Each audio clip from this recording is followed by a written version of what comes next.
I got paid today and my payday routine looks a little bit different because I paid off one of my student loans. So I just wanted to share my new paycheck breakdown. I still get my paycheck direct deposited into multiple different bank accounts, and then those bank accounts kind of act as my budget, which means I can log into my bank at any time and see like, okay, I have $200 in my spending account and I have $400 in my groceries and gas account. It just makes it really easy for me to know how much I have left to spend in those categories. I make $75,000 a year, and after taxes, my HSA contribution, health insurance, and my 401k contribution, I take home $2,076.72. This is a little bit lower, ironically, since paying off part of my student loans, because I upped my HSA contribution. I wasn't contributing anything, and now I contribute $75 a paycheck. And then I have my direct deposit settings in order of importance. So first, I get $850 deposited into my bills account. So that $850 covers half of my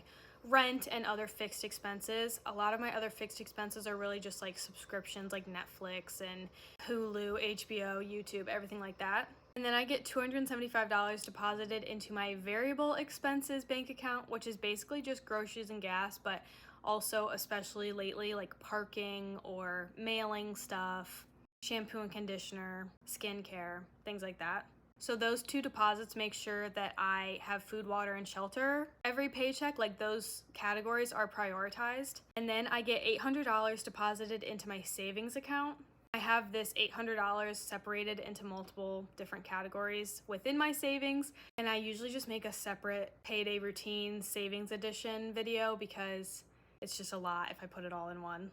Then I get $50 deposited into my investment account, which is kind of just for me to play around with a little bit. It could be a down payment on a house, it could be a down payment on a car, just something to kind of like get me in the market. And then lastly, the rest of my paycheck goes to spending, which right now is only $101.72. However, this might not make sense to some people, but my boyfriend lives with me and he sends me money every month for rent and some utilities. Instead of putting that towards rent in my head, I put a bit towards spending and then the rest towards an extra student loan payment because I'm really trying to get rid of those student loans maybe by the end of the year. But that's all. And it's the same every payday.